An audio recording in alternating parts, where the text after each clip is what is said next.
We can't take the pressure.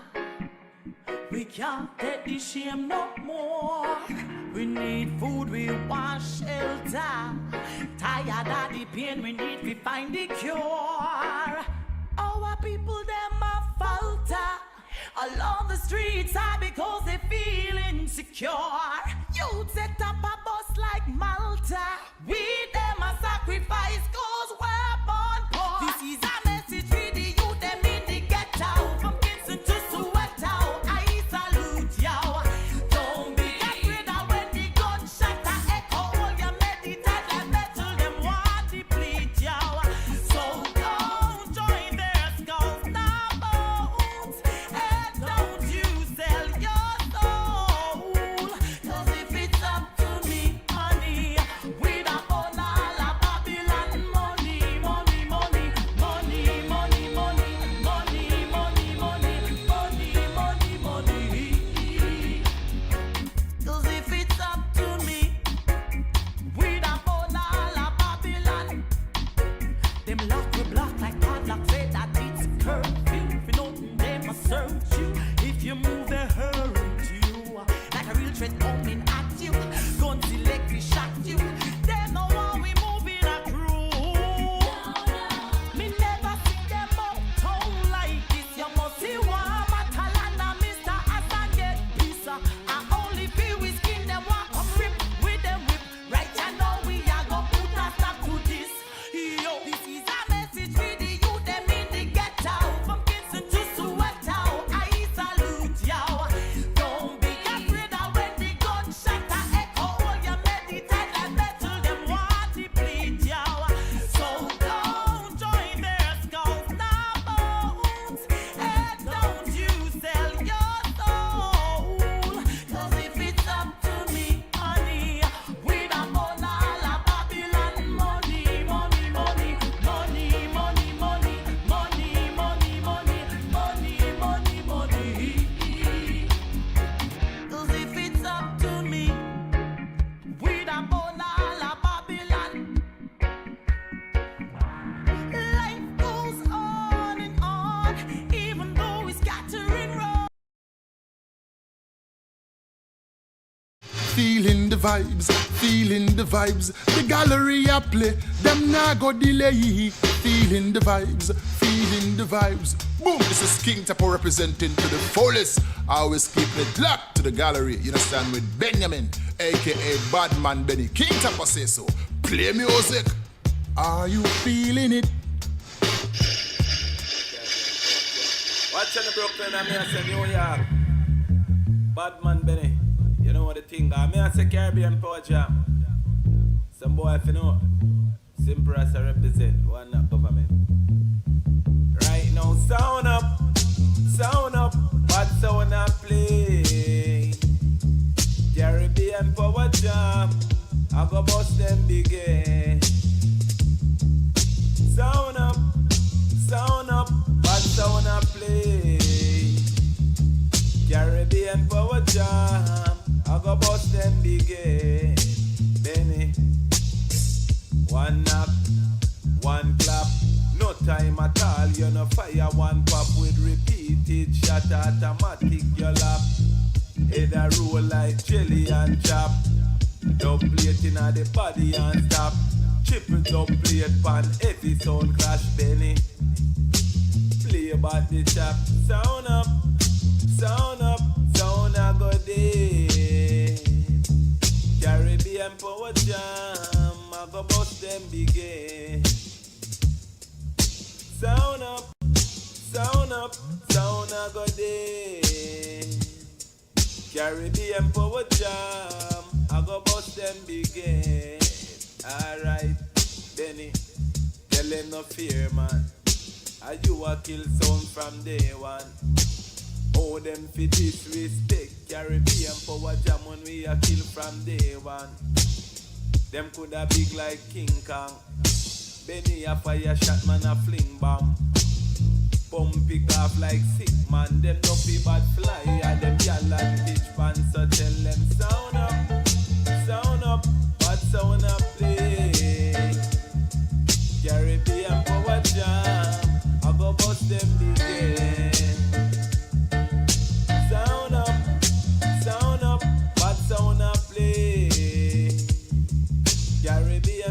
jam, I go bust them big head.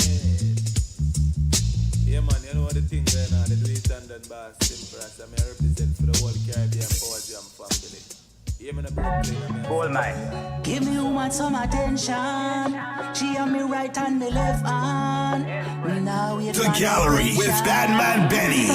Beach of roses, yo, shopping buy some clothes, and then we pop 2 poses. Baby, you're hot, China, cha. It's a weekend date night. We are gonna spend some quality time. Make it pay last night. Wash off me ride and party all night. It's a weekend date night. We are gonna spend some quality time. Make it pay last night. Feel alright and party all night. Look how me baby mother bubble up. She a bubble like a belly dancer and double up. On the bed we a couple up. Enough action, all the sheet it a shuffle up. Impression make you hot so. You give me 3 children, but your shape it a chop so.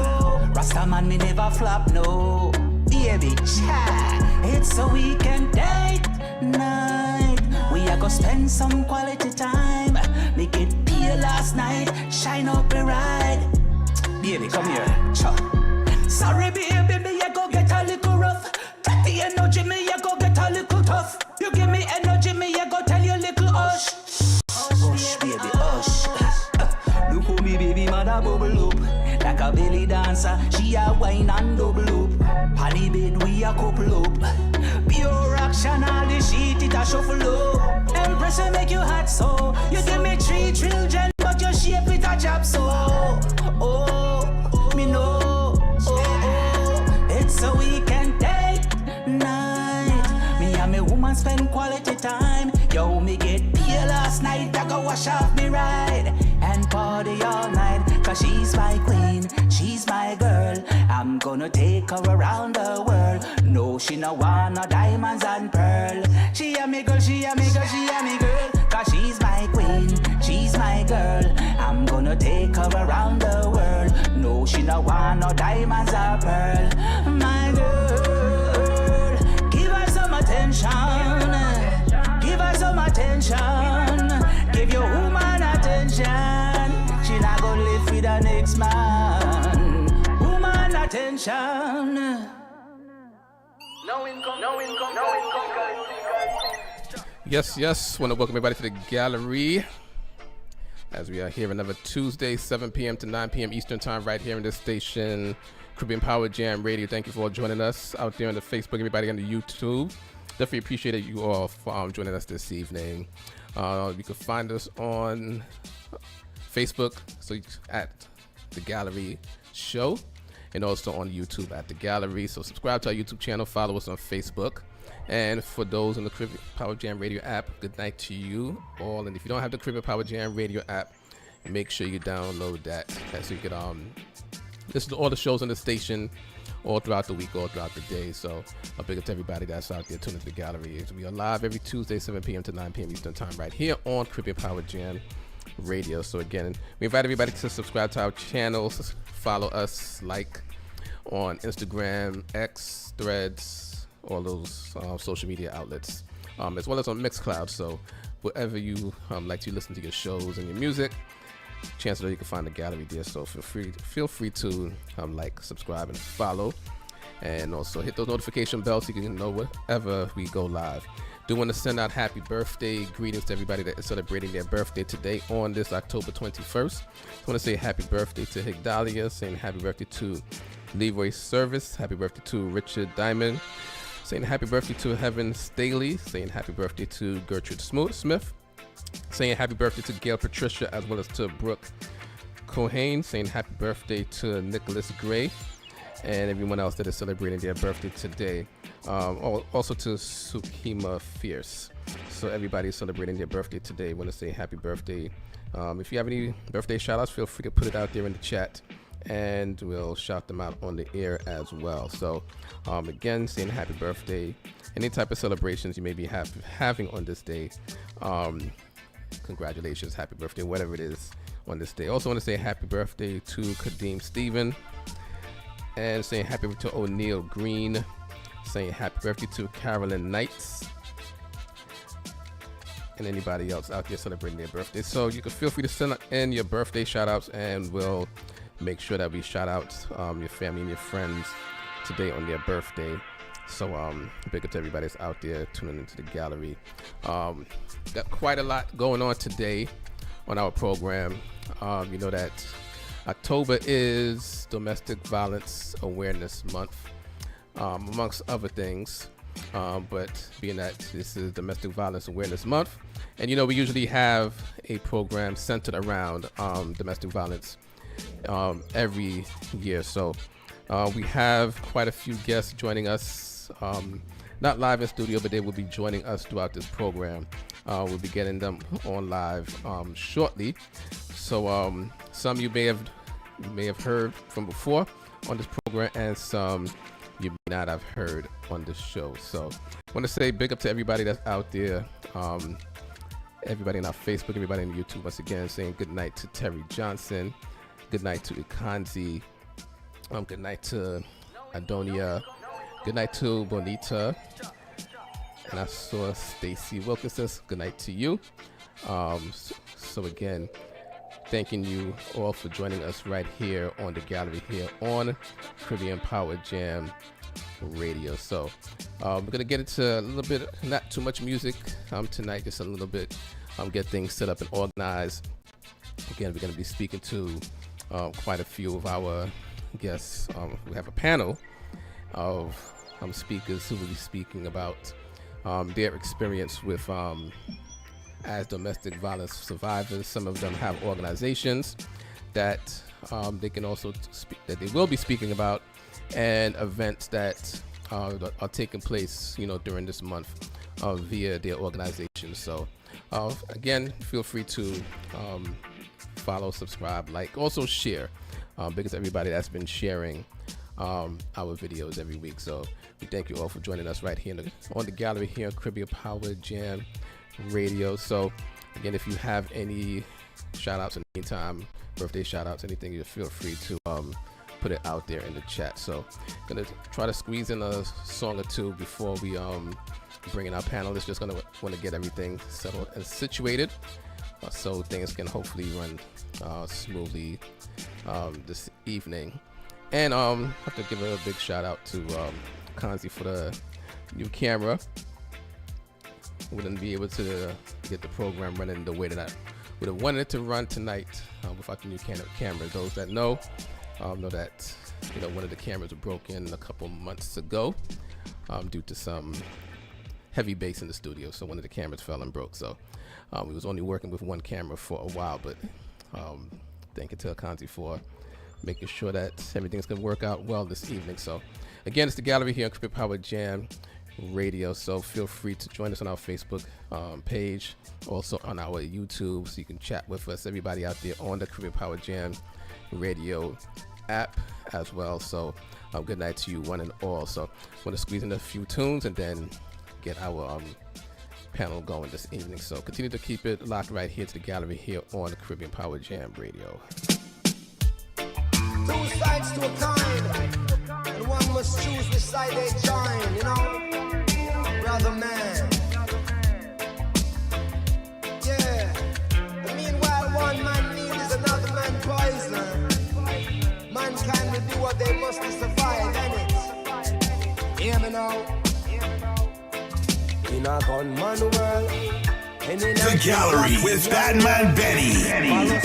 The toolbox full, the magazine in the 2 block full, and he's watching as the days go by, and he's counting as his peers all die, sleeping with the rifle across his chest, and so he never gets a good night's rest, and then he's cranky in the morning times, and more victims have to lose their lives. The community at twist and twirl, wishing that I wasn't in a gunman world. In a gunman life, he might not come home from work one night, so every minute matter ignores advice from his weeping baby mother and child, that he won't win every game he plays, so she know he'll meet his end one day. Some juvenile will have to earn his stripe and have to take another gunman's life. What if a backstabber names his price? And now ironic if him dead from night. The amount of bullet where him put from boy. Job description, kill and destroy. Oh yeah, oh. Now tell me, is it worth it all? Gail, if you happen to be listening, Bonita sends this message out to you as you celebrate your special day. She wants to express her heartfelt appreciation for the gift of your friendship. You are a blessing in her life, and she's honored to share in the joy of this day with you. Happy birthday to Gail Patricia, and may your day be filled with love, laughter, and unforgettable moments. So, again, that message is for Gail Patricia, who celebrated her birthday today. That's coming from Bonita. Work if he is successful and the job is well done, then there will be an unsolved crime. With no one to fill out our blank line. John Public of here and there. Informer get a poof cough quick. Does he get nervous just like you and I?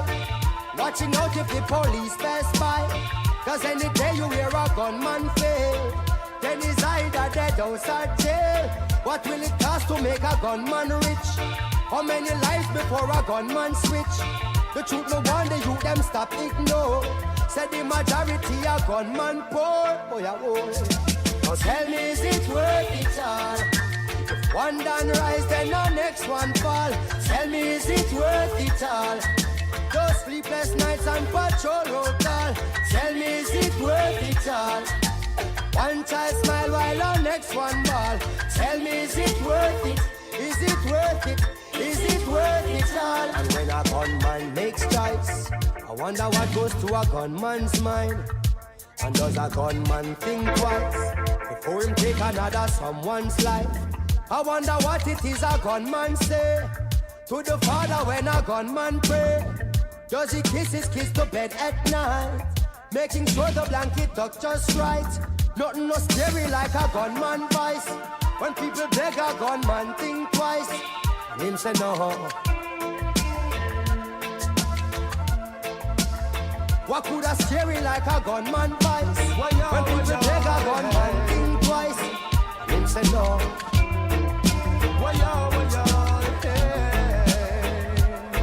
Can you tell me? Whoa, whoa, yeah. That's me on the corner. That's you at the stoplight, begging for $1. Without a place to sleep at night, two familiar faces. But on one is a question sign. Somehow you took the wrong roads since you were a child. Hey, that's me in the schoolyard. And that's you in the school fight, trying to please your ego. Always want to prove a point, hanging out with the wrong crowds. Drinking and smoking joints, I'm focused on my subjects, trying to make my future bright.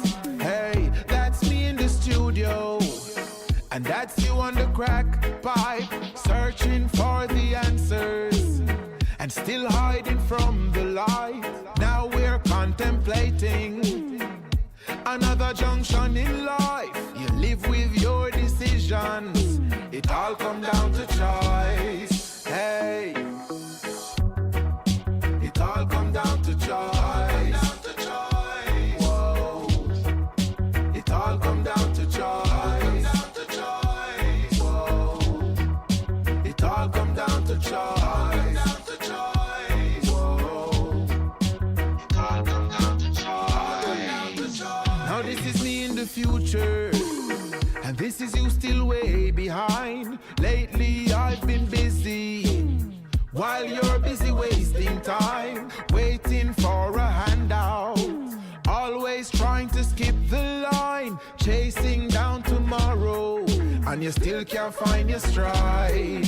Hey, that's me with the victory, and that's you at the starting line. Regrets of yesteryear always linger on your mind. Now we're contemplating another junction in life. We live with our decisions. It all come down to choice. It all come down to choice. Hey, it all come down to choice. Whoa, it all come down to choice.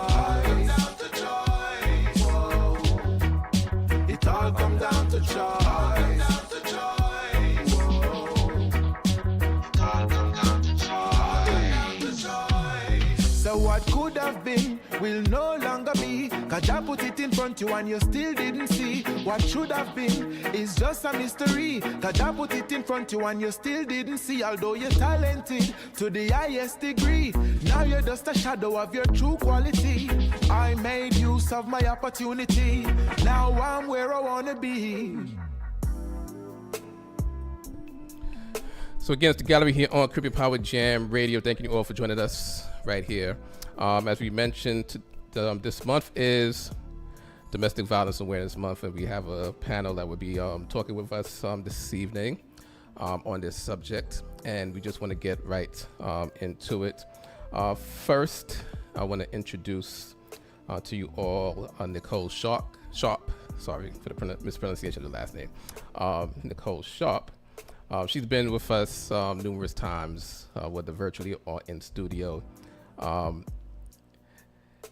During the month of October. So first I would like to give her the mic, let her reintroduce herself, and let everybody know what her organization is about. So welcome to the gallery, Nicole. Let me make sure that we got everything good.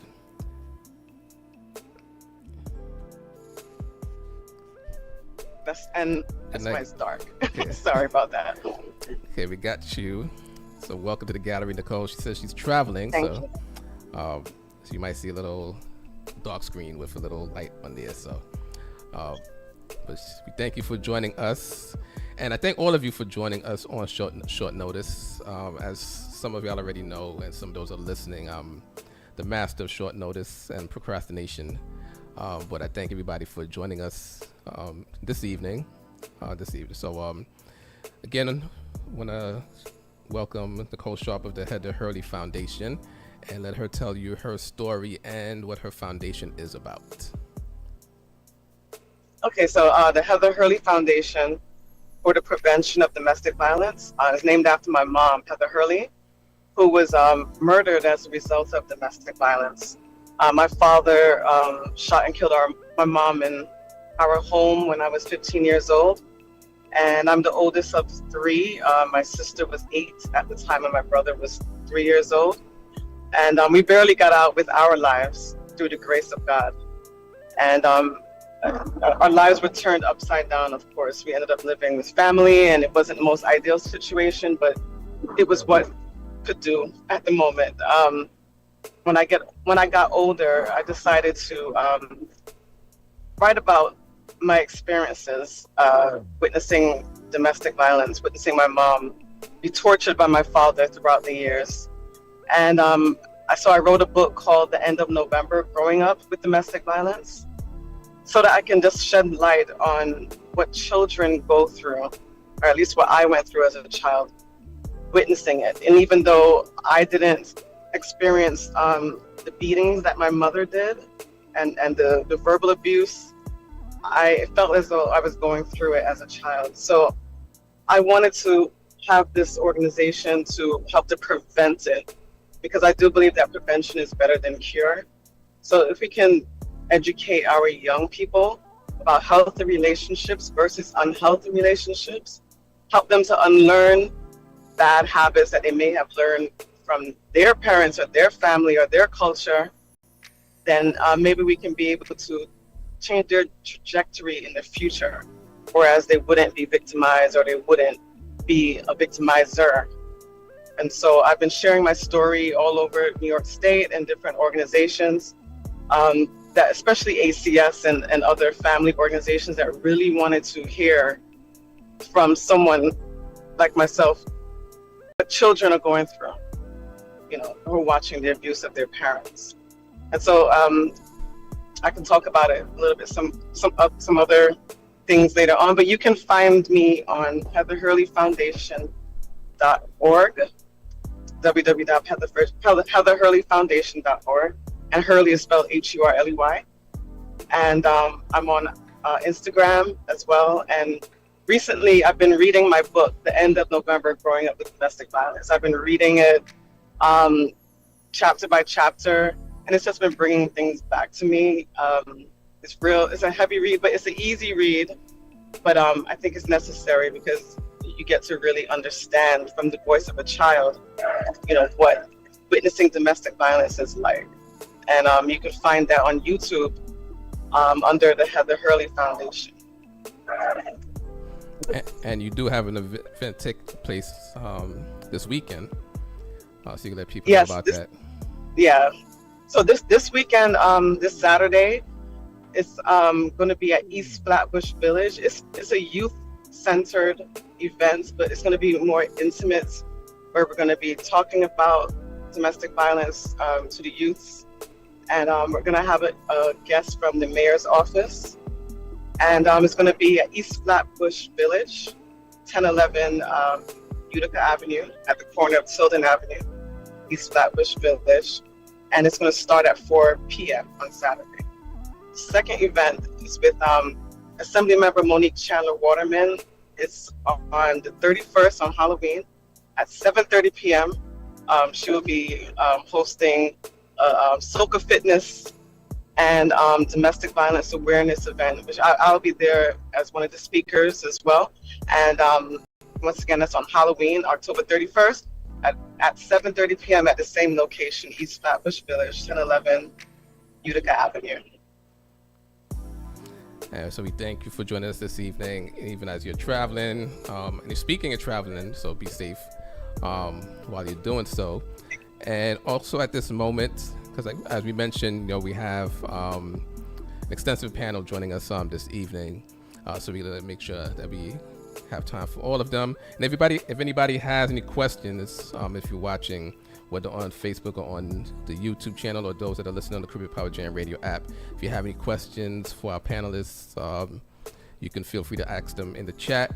And when we get to that point, I'll make sure that I'll be able to read off those comments and those questions. And at this time, we want to hear from Daye, someone else who has joined us in the past. So we want to extend some time for her to speak to us at this time. So welcome to the gallery, Daye. Hi. Thank you for having me again. I know I always thank you so much every time, but I really do appreciate the opportunity to just kind of spread the word, and just kind of having a platform to just let my voice be heard. I am a victim. Well, I don't like to call myself a victim anymore. I like to call myself a survivor. I'm still healing though. It's been several years since I got out of my last domestic violent relationship. My first husband that I married when I was 20 years old. Just to give a really quick rundown. I'm actually a child I was a child and I am an adult that comes from a family where domestic violence is a generational curse, unfortunately. And I don't think that I've ever shared that before in previous interviews, but I was talking to my oldest daughter the other day and I was realizing it is a generational curse that has been passed down through our family. I can reach back to my grandparents and see the hand that it's had in our family on both sides. Both my grandmothers, my maternal and my paternal grandmothers, were domestic violence survivors. Now, my paternal grandfather was not a perpetrator. It was my grandmother's ex-husband that committed that violence on her. But nonetheless, I told my oldest daughter, I hope that I am the link in the chain that breaks that generational curse, because I don't want to continue to pass that down. So I have my children in therapy. I'm in therapy myself. So that's why I said I'm still healing from that process. But I witnessed it as a child. I had an aunt that actually a couple aunts that experienced domestic violence. One of my dad's sisters-in-law, his actual own sister, and then also my mom's sister. So it's just kind of poured down through our family, and it means so much to me to be the stopping post for it. Like it has to end somewhere, and I want it to stop with me. I don't want to see my kids going through it. I don't want them to pass that down to someone else, to their kids or my grandkids, you know? I also had a friend that I had asked to join us tonight. He is actually a male, heterosexual male, who is actually still a victim of domestic violence. He is still living with his perpetrator. That's why he was not able to join us tonight. Because that is the population of the domestic violence survivors and victims that we really don't get to hear a lot from. It kind of gets glazed over a lot of times. Even when I've been in court proceedings in my own cases, waiting to get my own 50D or restraining order against my perpetrator, there would be men in there that were beat up so bad. Like I saw a guy once, he had staples in his head because the lady that he was with had beat him up so bad. And the judge was just like, well, y'all two just need to stay away from each other and dismiss the case. So I just felt like it was important that his voice be heard, and he was so down, but he can't do it tonight because he is still actually living with his perpetrator, and he doesn't want to cause any problems. She can be physically violent with him. She can even, but most of her violence with him is the narcissistic type. It's very emotional, very psychological abuse that he's dealing with.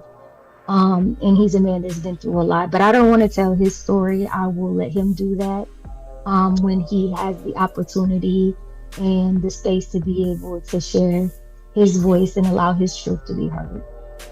And hopefully we'll be able to do that next week. And apologizing to him because, you know, with everything, I was planning everything for this evening.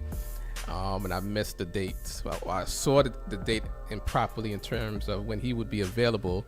But you know, we was already speaking. When I say we, you know, Daye and myself, and also with Nicole, and you know, everybody else that's joining us, and even some that are not able to join with us, in order to have this discussion tonight. As Diana mentioned, you know, we don't often get to hear this discussion about domestic violence from the male point of view. So definitely we want to make sure that we give him an opportunity to, you know, speak his mind and let everybody know. So hopefully we'll give him some time next week. And if not, we definitely want to make sure that we give him some time to do so on the program. So thank you, Diana, for joining us. And at this time, we also have a representative from the ladies of Lavender.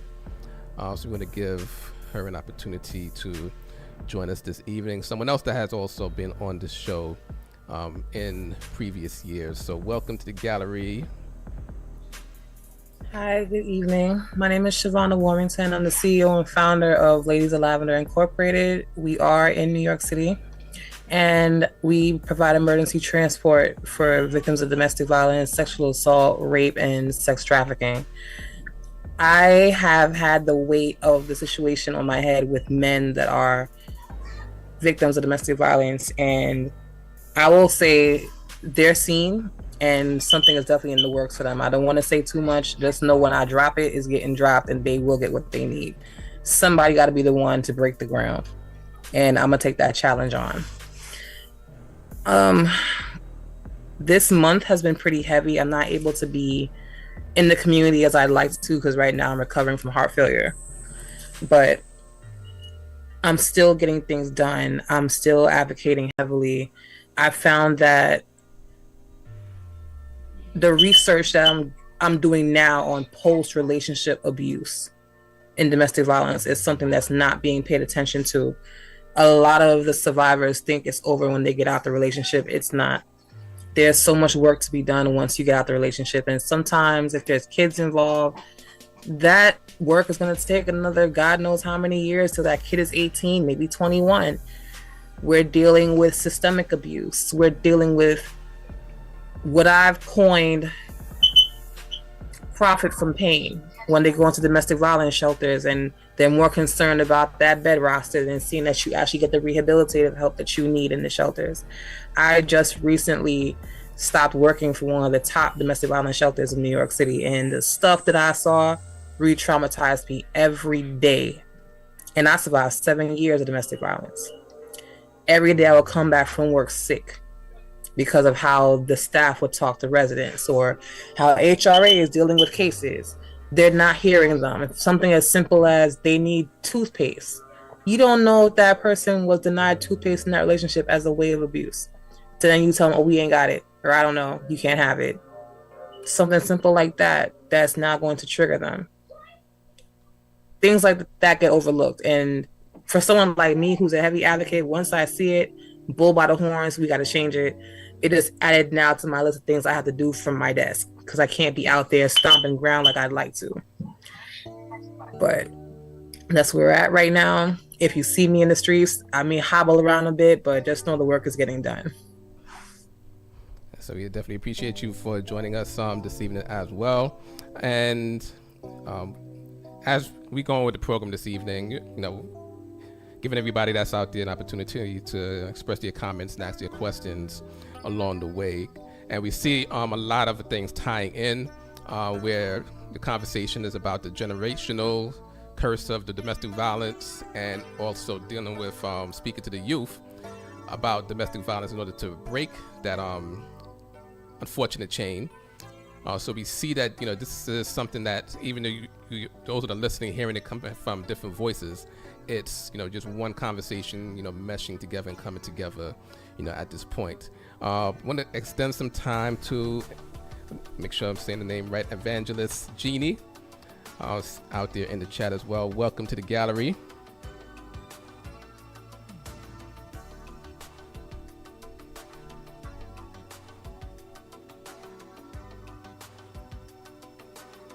Gonna make sure she unmutes. Hi everyone. There you go. We can hear you now. To God be the glory. Nah. So welcome to the gallery. Welcome. It's my first time on watching your show, and it is. I must say, it's really brilliant. I love what you're doing. It's amazing. So we welcome you. I don't know if, because as you mentioned, it's his first time here, as opposed to everybody else that has already been here maybe one or more times. But I don't know if you had a story that you wanted to share with the audience out there. Well, I was reading the comments and I was also listening into the young lady that said it's a generational curse. I was a part of that curse. Like I watched my grandparents, who were the sole caretakers, along with my uncle who stepped in as a father figure, and I watched them throw plates across the room. I never saw my grandfather physically touch her, but I knew it was happening. And as a child, you learn to disassociate. You learn to just stare at the wall or stare at the TV or I didn't have a phone or anything like that. Kids got tablets now, but they're listening. They're hearing every response. They're taking it in. And these are learning. You learn the behavior. And when I first got married, I was really young, and I did it to escape. I was like, oh, I want to get out of here. And as soon as I became pregnant, this man started beating me, literally picking me up with a big belly and throwing me against the wall. But in my head, this isn't that bad. I would tell myself, this is what relationships are. You know, you got to work through it. I love him. He loves me. He's just he's having a bad day, or it's a moment. And you know, you also watch television, and you go, oh, that's a ride or die. He'll do anything for me. Well, a man that belittles you, puts his hands on you, that's not love. That is not love. And I lived in a small village in what you guys call Puerto Rico. We call it Borinquen. And it's an African and indigenous village. And around me, the advice that I was receiving from my neighbors,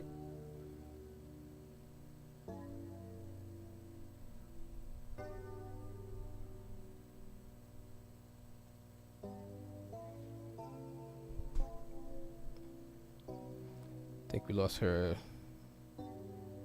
And it'll be your own peers telling you to stick it out because no one leaves. So they don't want you to leave.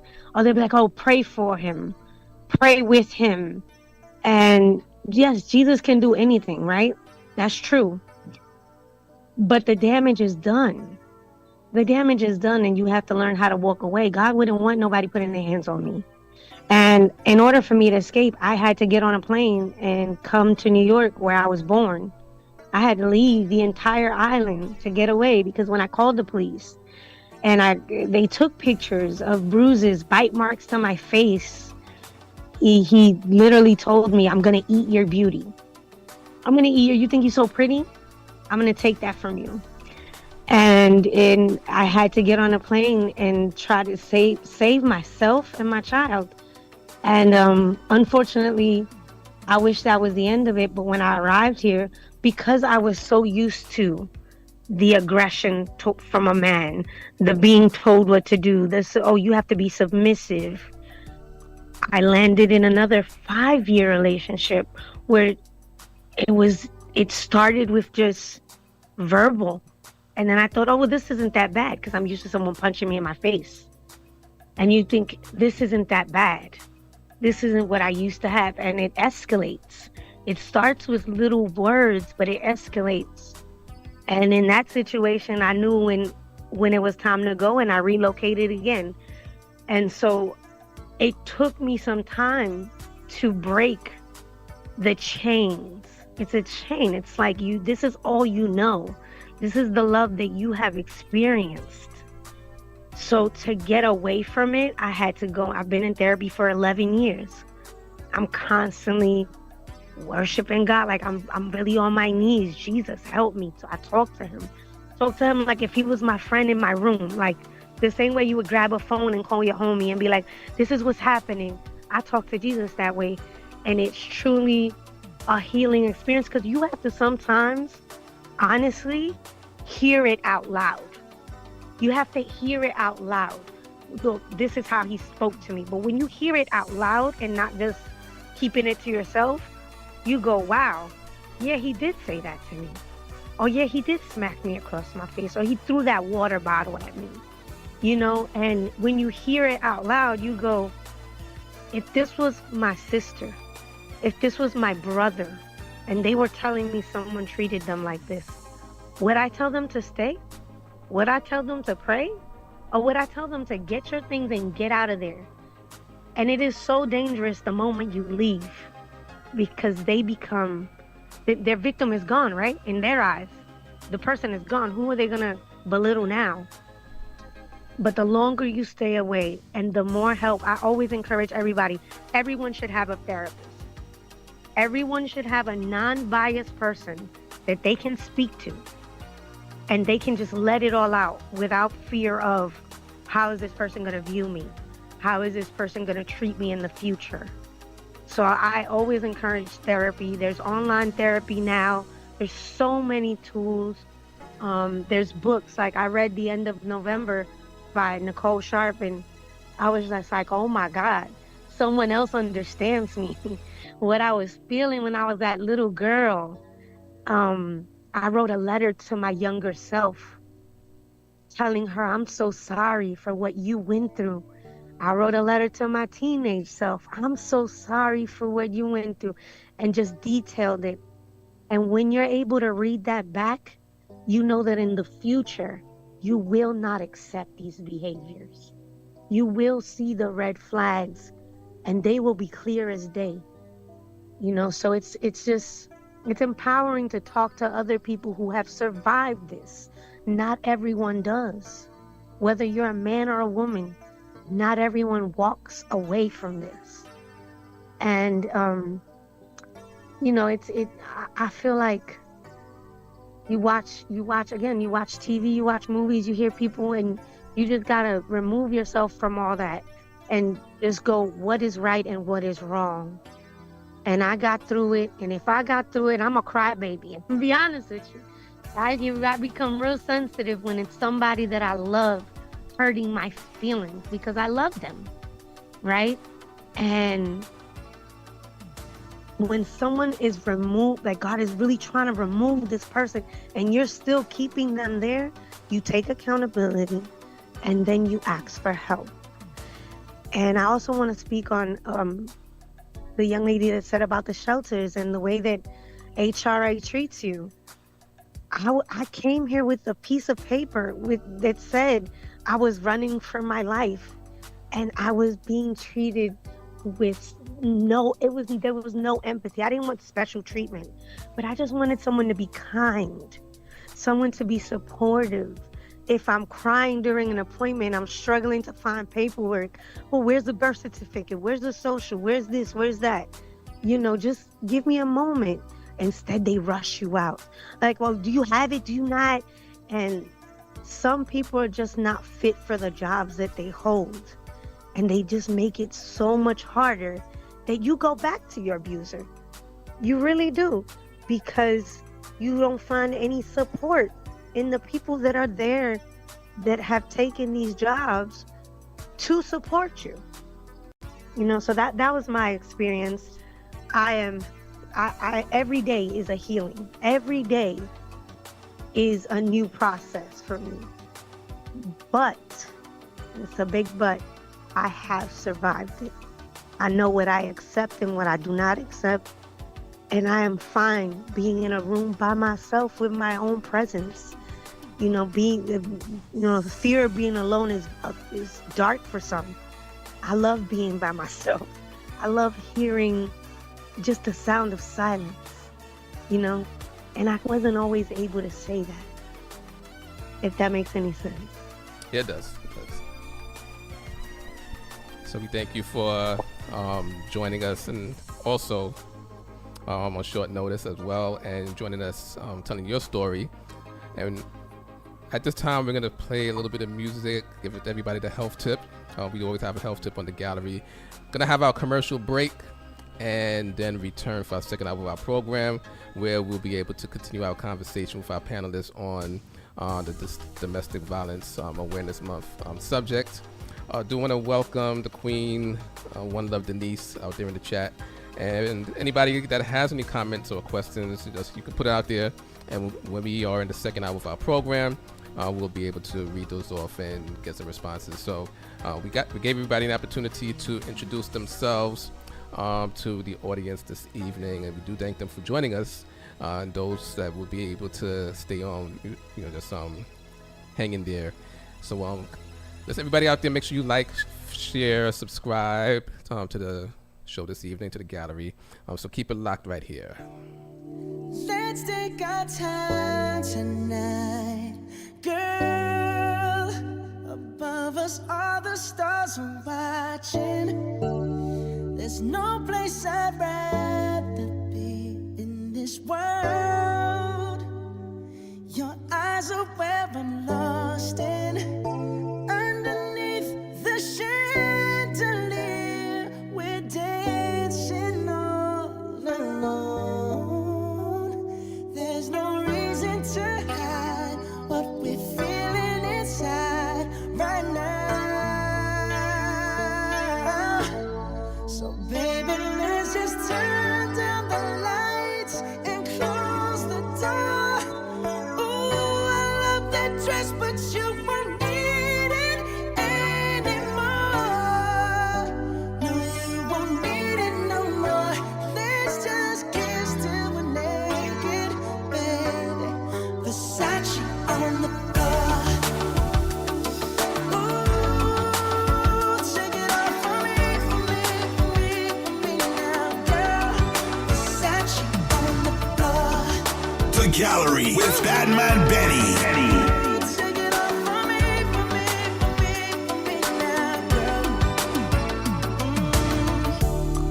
I'll unzip the bag and watch it fall while I kiss your neck and shoulders. No, don't be afraid to show it all. I'll be right here ready to hold you.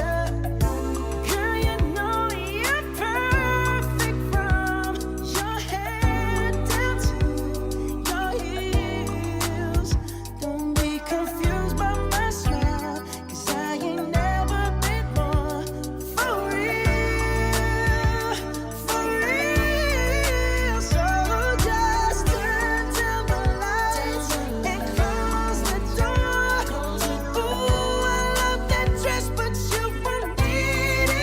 Those tuning in, we're going to give you that health tip before we get to the commercial break.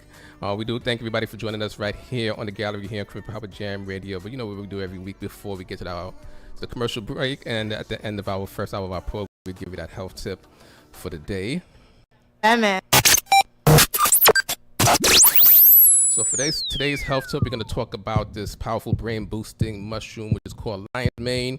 It's a unique mushroom with its shaggy white appearance, and it has been used for centuries in traditional medicine and modern science. It's catching up on it. You may see this more and more in brain-enhancing supplements out there. And a few of the things that it does is it supports brain health overall, stimulating nerve growth and to sharpen memory and focus. It helps to protect against dementia by slowing cognitive decline. It naturally boosts your mood, reducing anxiety and depression symptoms. It strengthens your immune system, helping your body fight illnesses. It supports a healthy gut, feeding the good bacteria that aids digestion. It reduces inflammation, promoting overall wellness, and may even promote nerve healing, speeding recovery from injuries. So you can enjoy lion's mane in teas, powders, or capsules. You can add it to your soups, so whatever it is, and it's a brain and body boosting supplement. And that is this week's health tip from Dr. BadMan. The Gallery with BadMan Benny.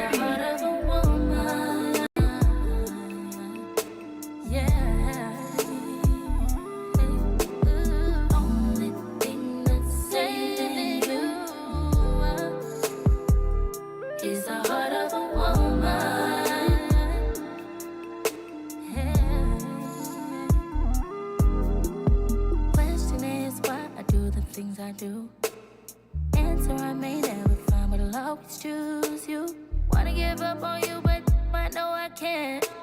I put the blame on me for giving you chance after chance. I love what you but can't stand. And I try to be strong, but how much can I put your words on your life this time? And I hope you ain't lying, 'cause only thing that's saving you is the heart of a woman. Yeah, oh yeah. Only thing that's saving you is the heart of a woman. Yeah.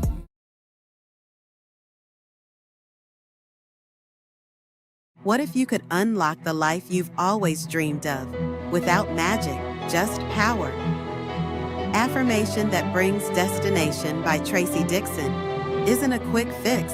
It's a transformative guide filled with practical, life-changing affirmations that align your mind, words, and purpose. Learn how to speak life into your world and watch your destiny unfold. This is more than a book. It's your key to the future. Affirmation That Brings Destination. Available now.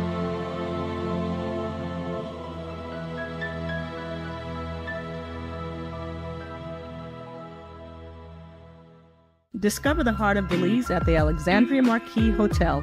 Adventure awaits just outside your door. Explore ancient Maya cities, serene rivers, and majestic waterfalls. Then relax in your elegant suite or by our pristine pool. Enjoy gourmet dining and let our friendly staff take care of everything with our all-inclusive packages. At the Alexandria Marquis, you're not just a guest, you're part of our community. Plan your unforgettable Belizean escape today at the Alexandria Marquis Hotel.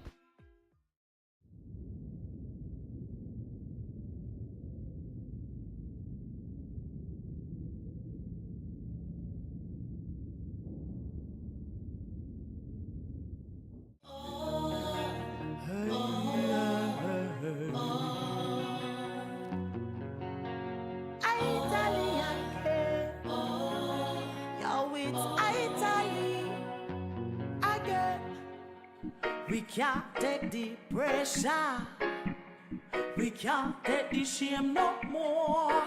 We need food, we want shelter. Tired of the pain, we need to find the cure. Our people, them a falter.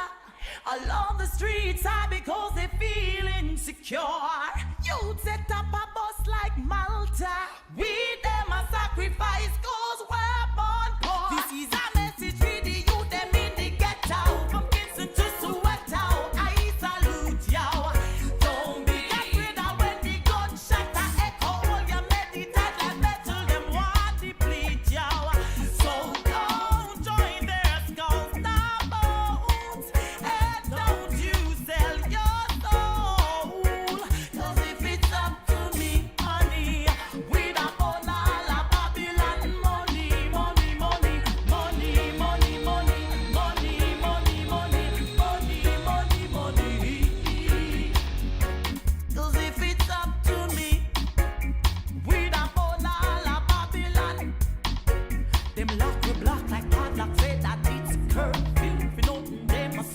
you. If you move, they hurt you. Like a real threat coming at you. Guns electric shot you. They know how we move in a crew. Me never see them out town like this. You must see one Matalana, Mr. Hassan get pizza. I only feel we skin them walk up rip with them whip. Right I know we are gonna put a stop to this. Yo, this is a message for the youth them in the ghetto. From Kingston to Soweto, I salute y'all. Don't be afraid of when the gunshot a echo. All you meditate and battle them want to bleed y'all. So don't join their skulls now, bones. And don't you sell your soul. Cause if it's up to me, honey, we don't own all of Babylon money, money, money, money, money, money, money, money, money, money, money, money. Cause if it's up to me, we don't own all of Babylon. Life goes on and on, even though it's scattering roses. As one die, 50 more abound. So don't you own no remorse. Don't let them catch you. Don't let them set you up. Don't let them get to you. Don't let them call you bluff. Just keep your eyes on the prize. It's time to rise. This is a message for the youth them in the ghetto. From Kingston to Soweto, I salute y'all. Don't be afraid of when the gunshot a echo. All you meditate and battle them want to bleed y'all. So don't join their skulls now, bones. And don't you sell your soul. Cause if it's up to me, honey, we don't own all of Babylon money, money, money, money, money, money, money, money, money, money, money, money. Cause if it's up to me,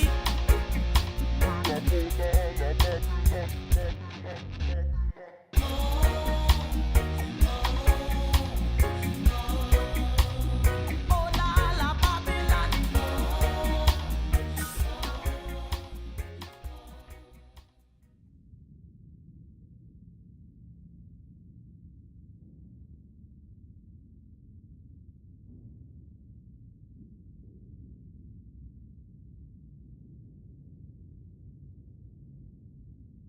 In Droplets of Jewels, poet Ikanzi Aminata Benjamin doesn't just share words, she reveals treasures. Each poem is a gem, forged in pain, polished by joy, waiting to be discovered. This collection is more than poetry. It's a sanctuary for the weary, a summons to awaken. As you turn the pages, you'll pause, reflect, and recognize the luminous beauty within your own journey. Because sometimes, the most precious jewels aren't found in the world. They're uncovered in the quiet moments between lines. Droplets of Jewels, where change begins with a single word. Droplets of Jewels, a collection of poetry by Ikanzi Aminata Benjamin. Available now. Discover the heart of Belize at the Alexandria Marquis Hotel. Adventure awaits just outside your door. Explore ancient Maya cities, serene rivers, and majestic waterfalls. Then relax in your elegant suite or by our pristine pool. Enjoy gourmet dining and let our friendly staff take care of everything with our all-inclusive packages. At the Alexandria Marquis, you're not just a guest, you're part of our community. Plan your unforgettable Belizean escape today at the Alexandria Marquis Hotel.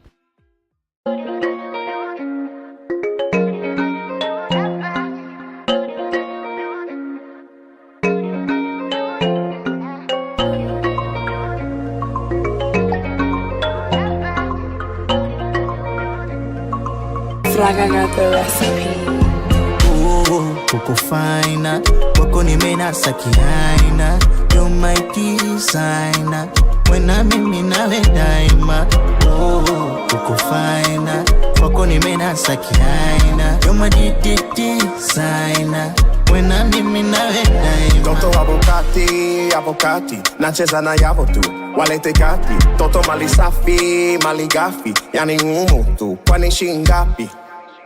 Aya mama waga muchiri kama kishingo na ndonoa wenzako na data na wezili tomana kupita na kodoa macho nimi nasa hapo kitu wena figa doni pindacho asa tingisha ile kitu mama mi kompa tingisha kama naga mi fompa tingisha kama shagiriri tingisha ne kama ti kwambili asa gagisha ile kitu mama mi kompa tingisha kama naga mi fompa kuko fine wako nimenasa kiaina you my designer wena mimi nawe daima kuko fine wako nimenasa kiaina you my You know what the thing I mean, I say Caribbean Power Jam. Some boy if you know simple as I represent one not government. Right now sound up, but sound up play. Caribbean Power Jam, I go bust them begin. Sound up, but sound up play. Caribbean Power Jam, I go bust them begin. Benny, one knock, one clap, no time at all. You know fire one pop with repeated shot automatic your lap. Head a roll like jelly and chop. Dub plate inna the body and stop. Triple dub plate pan heavy sound clash Benny. Play about the chop. Sound up, sound a go day.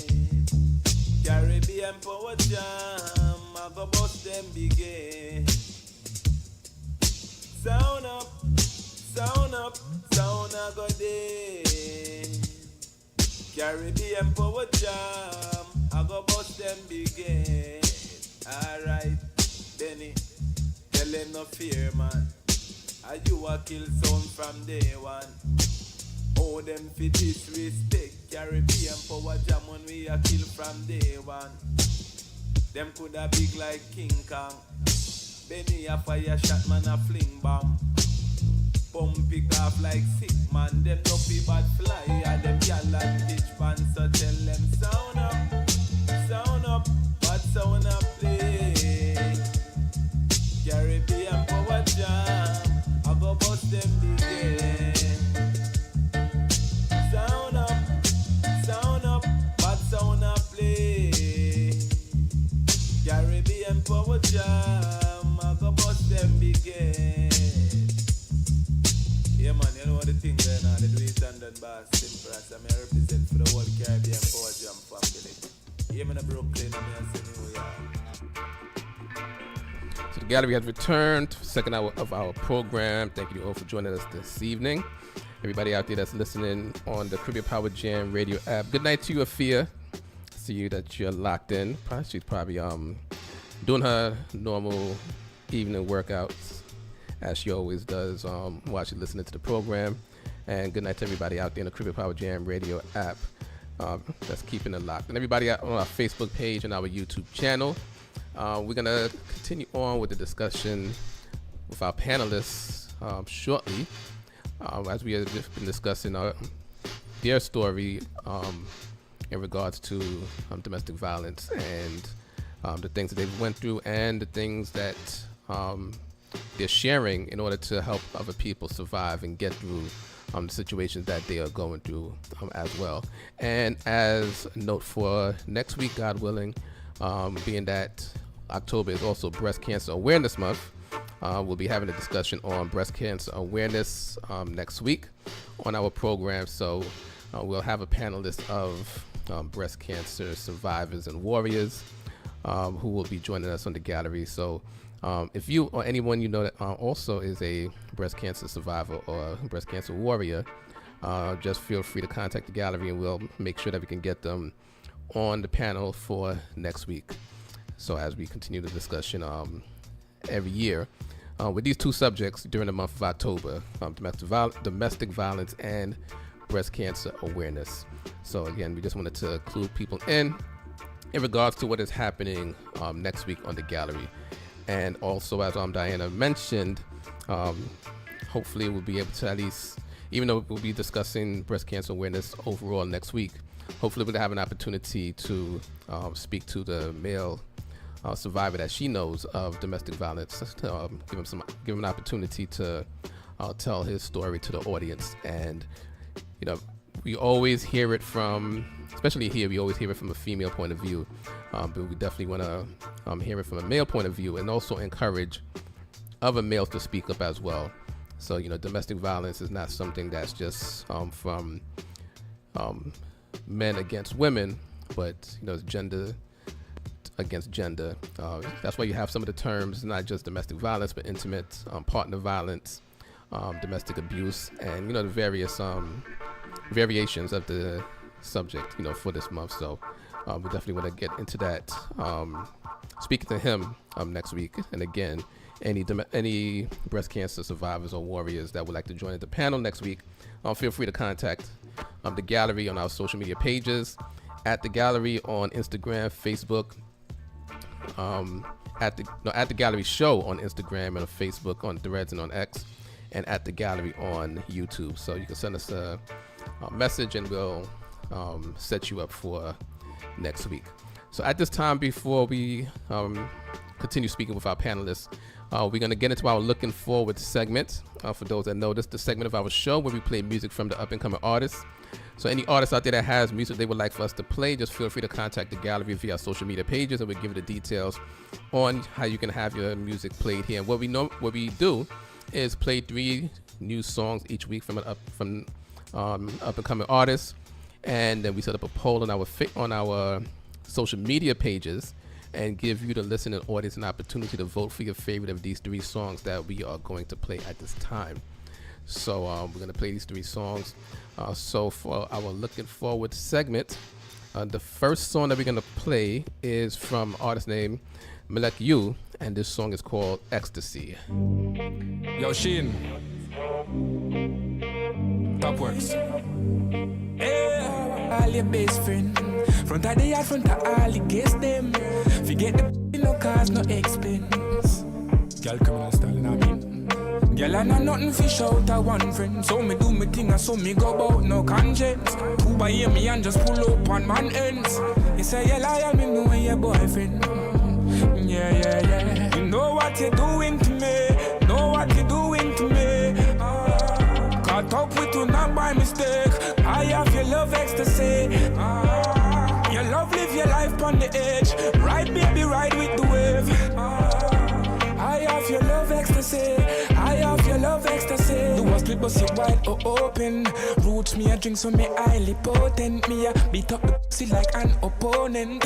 You a top free but nobody gon' tell you me. Left the cinema in a hotel. Kiss soaking when you ride the ocean. Oh you girl you even choking. You no stop do it from both in a hotel. Yeah. You know what you're doing to me. Know what you're doing to me. Caught up with you not by mistake. I have your love ecstasy. Your love live your life on the edge. Ride baby, ride with the wave. I have your love ecstasy. I have your love ecstasy. So get ready if you climb the mountain. And no one this me I try go round and watch ya. If you're lonely me got the potion. So make we bust call about the host and watch ya. Me now brag on this and the bossing. You have to qualify if you get promotion, baby. Shea butter just like the lotion. So your skin smooth, dear girl who knows when. Yeah. You know what you're doing to me. Know what you're doing to me. Caught up with you not by mistake. I have your love ecstasy. Your love live your life on the edge. Ride baby, ride with the wave. I have your love ecstasy. So that is music from Melek U's song called Ecstasy, the first song of our Looking Forward segment this evening. The second song that we're going to play is from the artist Mellow Mark, and this song is called Work to Rule. Sie ist neu und sie ist super sweet. Die ganze Wache schockverliebt, alle kommen gern zum Beat. Er ist das Gegenteil von scheu. Jedes Mal, wenn er sie sieht, er crusht ziemlich indiskret, gefährliches Gebiet. Oh. Sie wollen zusammen auf Nacht chillen, sie spielen mit dem Feuer.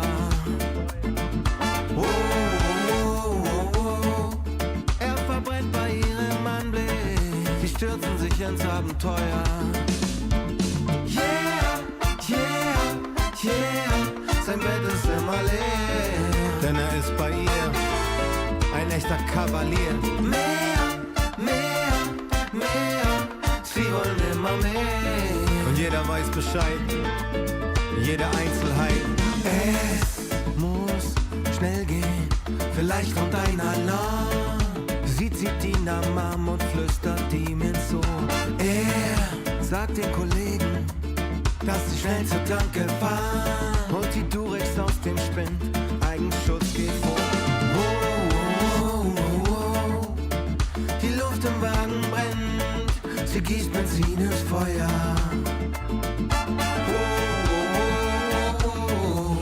Rettung 683, 3 geht auf 6. Keiner mehr am Steuer. Yeah, yeah, yeah, mit Blaulicht im Verkehr. Und die Passanten spekulieren, dass hier gerade jemand reanimiert. Mehr, sie wollen immer mehr. Und die Wände vibrieren, wenn sie sich defibrillieren. Yeah, yeah, yeah, begehren sich so sehr. Wollen ihr Geheimnis bewahren und keiner darf's erfahren. Mehr, sie wollen immer mehr. Doch jeder weiß. So that is music from Mellow Mark's song called Work to Rule, the second song from our Looking Forward segment this evening. And for the third song for our Looking Forward segment, and again for these songs, you'll be able to vote for your favorite of these 3 songs on our social media pages. So the third song we're going to play is from Coolidge, and this song is called Step Out, Step In. Yeah. John Star. Tired for see the ghetto youths, them are dead. Youths all over the world. Feel it to my heart. Must move. Sure. You know, see, mama all I hate. Cause I want son him just dead. Youths me a begging you please stop beat up the leader. After me step out, step in. Too much machine. Looking at the youth, them face look how it mean. No heart, no clean, better wake up from your dream. You need some coffee with caffeine. After me step out, step in. Too much machine. Looking at the youth, them face look how it mean. No heart, no clean, better wake up from your dream. You need some coffee with caffeine. Cause if you're out, you're out, and if you're in, you're in. You know want to hear the whistle of them killing machine. Them a shoot you straight, them not shoot you lean. Shot a fly through man, and a broke your screen. Them you just serious, them not ram for real. Cause when belly go cramp up and hungry, bite for real. Politician have the money, and still a move mean. That's why the youth them pro the street with some fat machine. After me step out, step in. Too much machine. Looking at the youth, them face look how it mean. No heart, no clean, better wake up from your dream. You need some coffee with caffeine. After me step out, step in. Too much machine.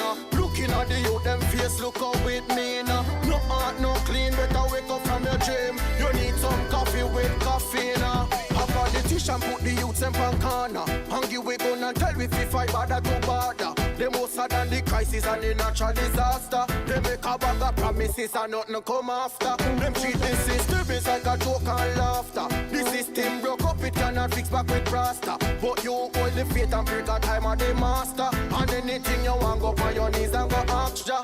After me step out, step in. Too much machine. Looking at the youth, them face look how it mean. No heart, no clean, better wake up from your dream. You need some coffee with coffee. That's the third song from our Looking Forward segment. Coolidge song called Step Out, Step In. So you'll be able to vote for your favorite of those 3 songs, whether it is Ecstasy from Mellow You, whether it is Work to Rule from Mellow Mark, or Step Out, Step In from Coolidge on our social media pages. We'll set that up sometime tomorrow. So that'll be on YouTube and our Facebook page, Instagram, Threads, and X. So make sure you subscribe to our YouTube channel, follow us on Facebook, Instagram, X, and on Threads, and hit the notification bell so you can be notified whenever we go live. So definitely appreciate everybody joining us out there in the Caribbean Power Jam Radio app. And if you don't have the app, make sure you download that so you can listen to this show and all the shows here on Caribbean Power Jam Radio all throughout the week, all throughout the day. And for the gallery specifically, again, make sure that you like and follow and subscribe. And also share. We definitely appreciate everybody that's been sharing. Thanks to Bonita for sharing the video. Thanks to Kanzi for sharing and everybody else that is sharing, especially tonight's program with a very important subject that we've been talking about, domestic violence awareness month, being that October is that. And we have our panelists. We heard from them in the first hour of our program, and they are returning at this moment. And we just wanted to have them rejoin us. I wanted to ask Nicole specifically. She's been dealing with, as she mentioned, she's been dealing with the youth lately in her conversations. And how have the youth been receptive to the conversation of domestic violence? We're dealing with what they would call the Gen Z, or going into the Alpha generation. How have they been receptive to this conversation of domestic violence?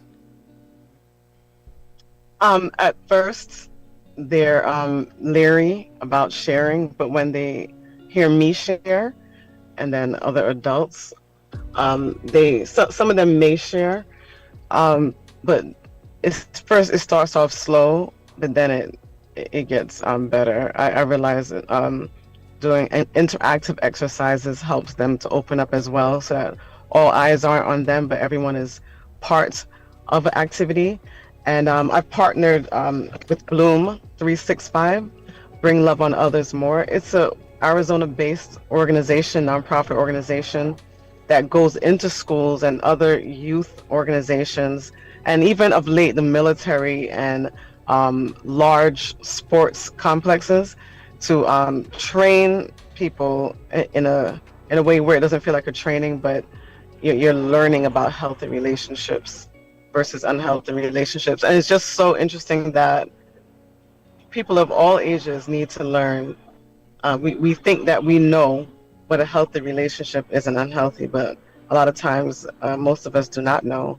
And so the fact that when I say she, the CEO and her team have been called into large military organizations and et cetera, shows that there's a need to teach people about what a healthy relationship looks like versus unhealthy. So with the youths, it's all about interactive exercises and makes them open up more, and also return visits, not just a one-time thing, but continuously. And that's why I've been trying to work with local schools to try to get a regular curriculum there through Bloom 365, whereas I can the teachings can be part of their health education credit. And so I'm still working on that with Assemblymember Monique Chandler-Waterman, and hope to actually have it in schools officially soon. And that would be a great leap to get something like that in the schools, because that subject, we spoke about this even many years ago, and Jeannie alluded to this before, that the subject of domestic violence in terms of the older generation is basically, it's normal. It's been normalized. So as she mentioned, you figure you would go to some of the elders and let them know what's going on, and then their conversation is more about stick it out, pray, things like that. And these are some of the conversations that we've had throughout the past few years. So just in terms of speaking to a younger generation and getting that out of their mind, and just letting them know what is not normal and versus what is normal. And turn it over to Diana, because she sort of spoke about this a little bit, where she's dealing with her family, generation after generation, seeing this or experiencing this and hearing about it, but she wanted to be that stopgap, so to speak. I know that's not the exact term that she used, but she wanted to be the one that actually stops it. So even on just her family alone, and wherever she can reach out. So I just wanted to ask Diana, specifically, sorry, I pronounced that word wrong. Specifically, what are some of the things that you think can be done to be that stopgap, to where this is not a situation that happens generation after generation?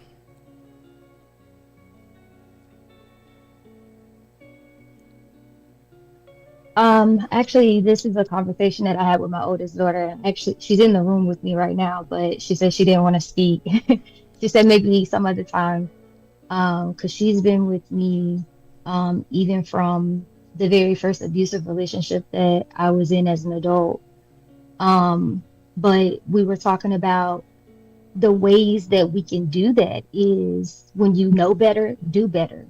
That involves educating yourself, that involves educating others. When you see something, say something, support people when you see that they're in situations like that. But mostly with like, especially with generational curses, I think for us it's been a big deal to kind of talk about it. Talk about the things that we feel like have been taboo. Talk about, you know, the things that I can even admit that I did wrong as a mother that helped to kind of almost start to perpetuate that down to my kids. Like, you know, kids that'll be seen and not heard. Your opinion doesn't matter. It teaches them that they can't speak out. So if something is going wrong at home, they're afraid to go tell anybody. They're afraid maybe somebody won't listen, or do anything. And also just kind of dispel the stigmas. And don't be afraid as an adult to admit to your kids the things that you have done wrong. Let them see you be human. Let them see you be vulnerable. I think that's one of the things that's really grown my relationship with my children, post DV. Not just the therapy that we receive individually, but the things that we have done together as a family. The conversations that we've had one-on-one, acknowledging, you know, their feelings and letting them know like, hey, I hear you, I see those things, and I will try to do better. And also creating a safe space for your children to feel like they can talk to you. And another weird thing that I did, well, I feel like it was weird. I did this for my oldest daughter when we were with my now ex-husband, and he was abusing her, or like before he would do something violent to her, I would tell her, baby, this is not love. What you see him do to me, this is not love. And I guess in the back of her mind, sometimes she probably thought like, well, mommy, this is not right, then why are we still here? And just explaining to them like, I don't want this for you. And also do better. Like, do the work to get yourself better, to learn the patterns, and to start to step outside of what has been the norm. Don't just brush stuff under the rug. Abuse is abuse is abuse. There's not levels to it. And that's another thing, because I looked at it also as my next relationship that was also abusive. Oh, he's not punching me, he's not hitting me, he's not kicking me, he's not as bad as the last guy. It's still violence. And when kids, you also want to make sure that you take your kids out of those situations. Those of you that are staying for your kids, it's not worth it. You're doing more damage to your kids by keeping them in it than allowing them to be a party of a broken home. And it's not broken when you separate. What's broken is what you're living in right now. And the healing is going to come once you realize that, and you can take yourself and your kids out of that situation. And I do have a question about ask you later on. I just want to ask Shavona, because as she mentioned, you know, her organization is involved with getting people out of that situation. So I just wanted to ask her specifically, like, what are some of the methods that, you know, your organization does, and some methods that you see overall that have been successful for people to get out of a situation of domestic violence? Emergency planning. You have to have a game plan. It's way more than just picking up and going, because a lot of times that pick up and go could result in your death if you don't plan properly. Hesitation plays a heavy part.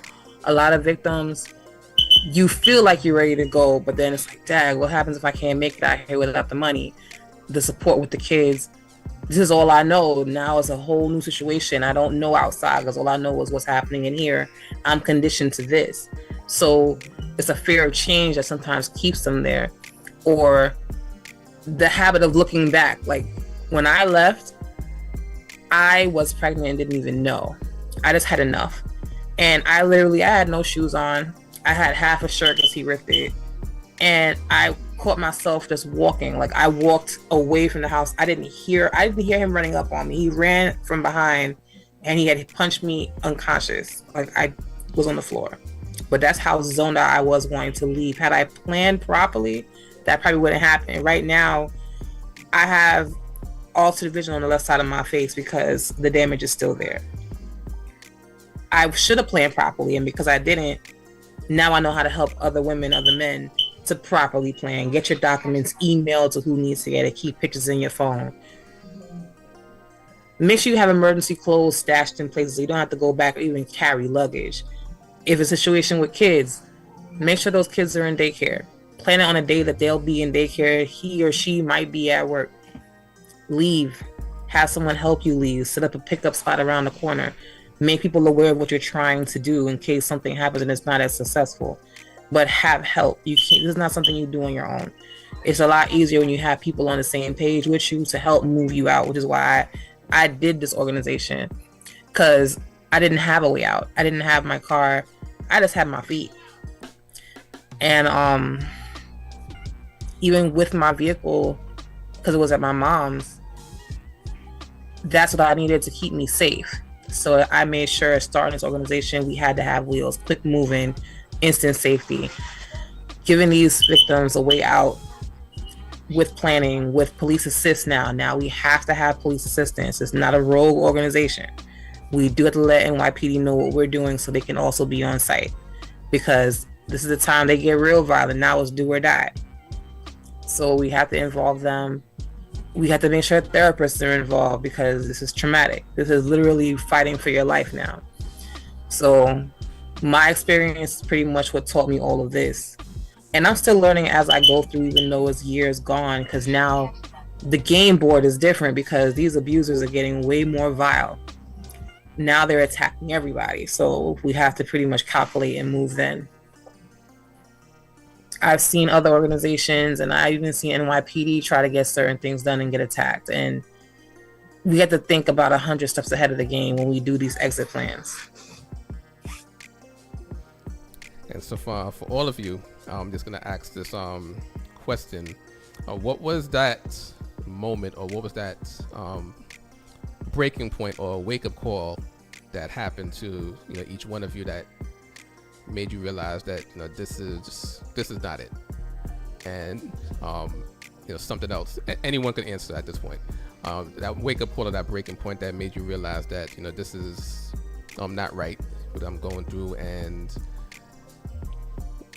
also for your children, this is not right what you're going through, and made you take the steps that you did. Ooh, I want to answer. My official breaking point, because even after I left, it was still a back and forth because, again, I was pregnant. My breaking point was my 2-year-old, which is a child we share, looking at him choking me was my breaking point. Because when kids are involved, the courts don't really care about DV. They want to make sure both parents are active in the kid's life, and they'll force it. They will force that situation. And I just couldn't die and leave her here with him. I had to fight. I had to make that official exit. That was my break. And so far, she's 13 now, and she still asks questions. Now she's getting the answers she's not ready for, but it's also a lesson for her. So she knows what's right, what's wrong, what to not accept. She loves her daddy dearly, but she knows that he's wrong. I think for me, I would have to say my breaking point came when I just was finally able to reconcile the person that I thought I had fell in love with was just a representative, and he wasn't the person that I thought that he was. When I finally realized that the abuser, the angry person, the person that's pushing me through walls, the person that I'm falling over balconies with, the person that's like beating my child unconscious in the next room. Like, that's who I married. This is him. The guy that opened doors when I first met him, that bought me flowers, that took me on dates, that was the perfect gentleman. The guy that protected me from my last abuser and stood up for me and made me feel like I was safe, but then choked me later in front of my kids. That's who he really is. That was my breaking point. I had to understand there's not a separation between the person that makes those promises and says, I love you, I won't do it anymore, baby, I'm so sorry. And then he turns around and chokes you unconscious the next day. It's the same person, you know? That for me was my breaking point, because I knew it wasn't going to change and I had to find a way out, and I could not let my kids live like that. And you're right, it sounds like you just pick up and you walk away, but you don't. You don't. My first abuser, I left him and I went back. I talked to his mom. But get the help. Find the resources. Because for me, like I said, once I made that realization, it was a process of trying to find a way out. Because nobody should live like that. Okay, sweetie.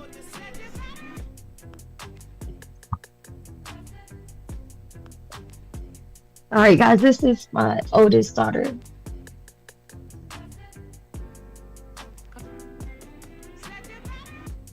Thank you for sharing that. And for me, I'm going to be transparent. I always talk about my mom and my father abusing my mother until he killed her brutally.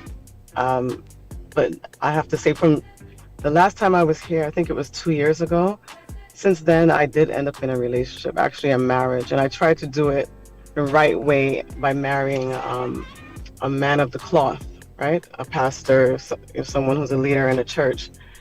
And I realized that he was emotionally abusive, verbally, and the church would, leadership would tell me, oh, he's just, a little, where he comes from, which I'm going to say Jamaica, they're just a little bit rough there, you just have to, we Jamaican women know how to deal with them, he'll get over it, but it's been a year, right, that we've been married, and I actually filed for divorce.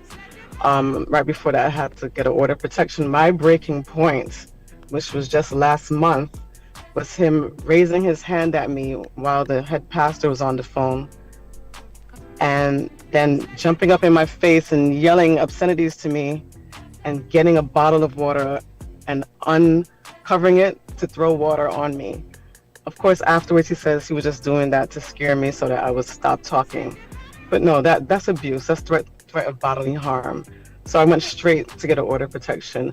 And it's interesting because where I work and what I do outside of work is to advocate on behalf of victims, survivors, I say survivors because you're still living, survivors of domestic violence. And yet I ended up in this blindsided. And that's why it just shows how pervasive domestic violence is.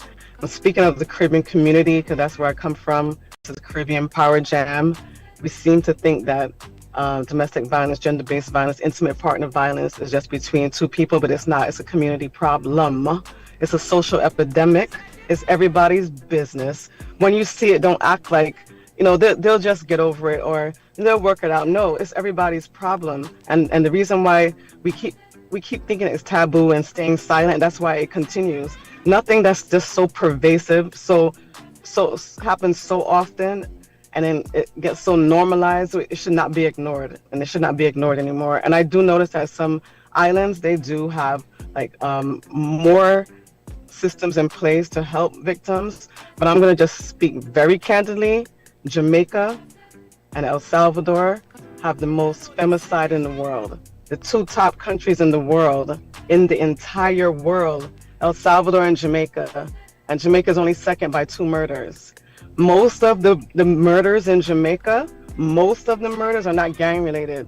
It's domestic violence. It's the killing of women. That's most of the murders in Jamaica. During the Afghan war, there were more murders of women in Jamaica than there were in the Afghanistan war. You understand? So I'm just saying that to just give a construct to understand how pervasive domestic violence, intimate partner violence, gender-based violence is in the Caribbean. I'm speaking from experience, and we have to do better. We have to do better. We have to talk more about it. And I do believe that when you talk more about it, you're breaking it down. When we stay silent, we allow it to.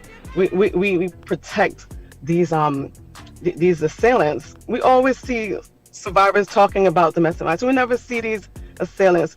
They most of the time they get away with it. Their families protect them. The church protects this particular one I'm speaking of, and it's just not right. It is a problem that we need to talk about some more, and we need to have more help in our Caribbean community when it comes to this. It's not funny. Whenever I go and I do events, Caribbean people come up to me and say, "Oh, I don't know anybody who's affected by that. It has nothing to do with me." Yes, it does have to do with you because it exists in our community. And then I have some people saying, "Oh, my wife or my husband." They hit me sometimes, and it's not funny. It's not funny, and it's not a joke. And I believe that trying to be funny about it is also a way to cover it up. It's a real social issue. It's an epidemic, and it needs to come to an end. I'm sorry I talked very long, but I just need to get that out. No, that's good. Everything you said was good. And what all of you are saying actually is great information. It's a wake-up call for everybody. So by each of you sharing that breaking point or that wake-up call that each of you had, those that are listening or that are going through certain stuff, or they may know somebody that's going through certain things, this can be the wake-up call for them so that they can figure out what it is that they need to do to get out of these situations or help someone that they love get out of these situations. And as we've been speaking, and everybody out there that's listening, Facebook, YouTube, and Caribbean Power Jam Radio app, the time that we have left, if anybody has any questions, you could put it out there in the chat. We'll ask it to our panelists, or if you have any comments, you can make it and we'll put it out there as well. I do want to welcome those that have joined us on the Caribbean Power Jam Radio app. See Tashama out there. Welcome to the gallery. Welcome to Ray Ray. Welcome to Sugarfoot Phoenix. Welcome to all of you that are joining the gallery this evening as we're talking about domestic violence awareness, intimate partner violence awareness, and the various terms that are associated with it. And also, I just want to ask this question to each of you, and you can answer it in any order that you want to. Do you feel, or have you seen any rehabilitation? So some of you were speaking about the assailants. Have you seen any rehabilitation, or is there any rehabilitation or reconciliation that can be made with someone that is a perpetrator? I've heard of it. I personally haven't experienced it. I don't know anyone that has. Is all I can say. I know that in some communities, I'm in the state of North Carolina, so I don't know about New York, but I do know in the state of North Carolina, they do have programs and things like that, and therapy sessions that they can order the perpetrator to have to participate in. I also probably should have asked my husband. I've since remarried and gotten into a much more healthy relationship. And my husband actually is a police officer here. And I should ask him sometime and see if he can let me know if there's any programs that he knows of in the community that are specifically geared towards rehabilitation and perpetrators. Because I do feel that It needs to be more than just a jail sentence, because what people also don't realize is that the generational curse of domestic violence is not just about being a victim. You can also just as easily become a perpetrator, from being a child that grows up in a household witnessing domestic violence, because that's what you learn. That's how you learn to handle conflict. So it can go either way. They could end up being a victim of domestic violence, or they could actually end up being perpetrators themselves. So you have to make sure that you get the word out. But I'll definitely ask my husband if he knows of any programs like that for perpetrators. I do know that there was one that provided like therapy and stuff, but I don't know like how effective it is, and I don't have any statistics. I'm sorry.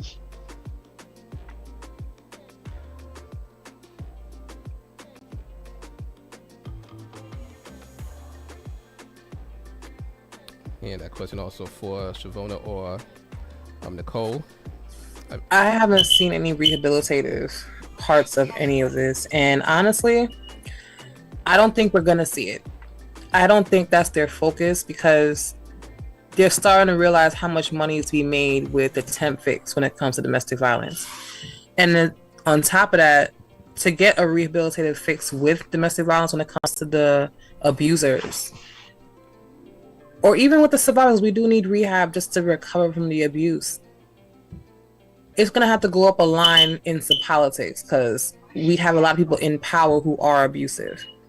And they're not going to want that taint on their suits. They want to keep their name. They want to keep their image. And because of the protection of what they want to keep, they're not going to even look that direction. Because if that was the case, if they weren't afraid to be shamed and put through a ringer, we would have had a solution already.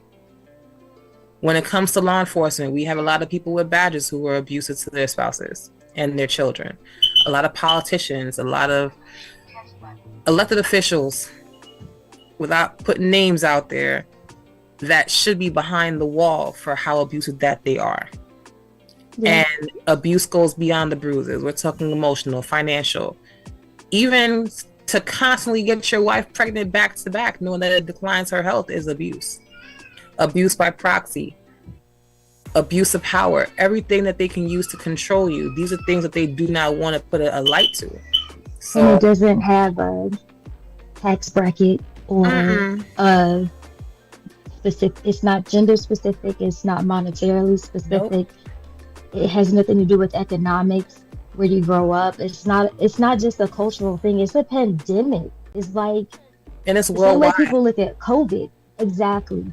That's why I say it's a pandemic. It's worldwide. It's all over the world. It's not just America. It's not just the Caribbean. It happens everywhere.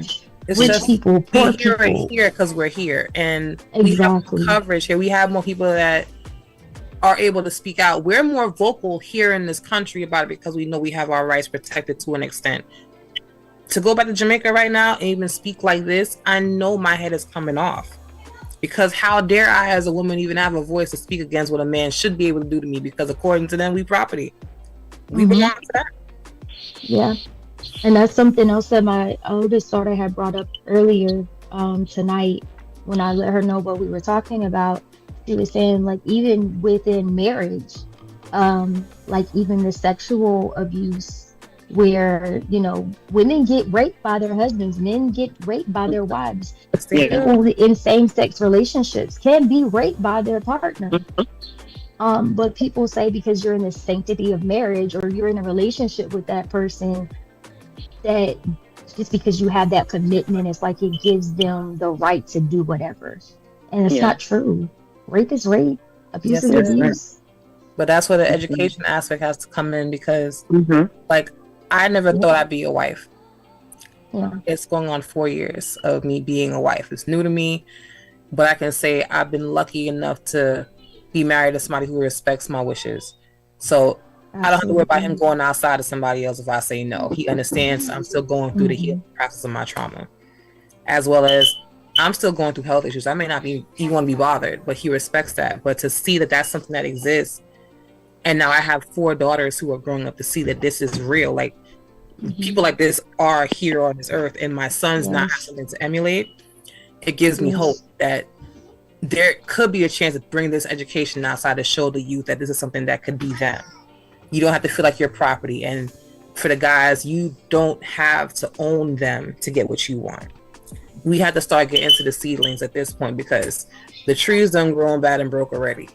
Mm-hmm. And with And regards this to is the point- rehab, Oh, go ahead. I'm sorry. I was gonna just say real quick that my oldest daughter, she had got to the point where she was being a little bit abusive with some of her boyfriends. Like she would hit them, and I'm like, hey, that's not love. Like we know we don't do that to people. Like keep your hands to yourself. So that's why I say you have to be careful with that too. And she's very much right. You have to get it to the kids too. They have to know. and with regard to rehab, legislators and whoever else make the decision as far as rehab in prisons, first they have to understand what domestic violence is, the construct of it, and know that it's not anger management that these people need. They like to throw anger management classes to them and think it's going to be okay.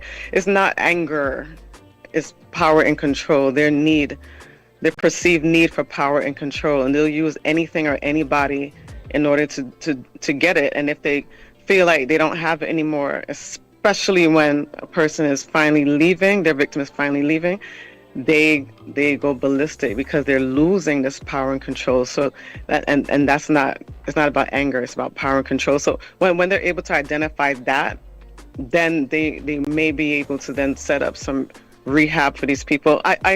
When I go to speak, I try to stress my view and my thoughts on bail. I don't believe that a person who's been arrested due to domestic violence should even get bail, because that's the worst time to let them out, to let them go free.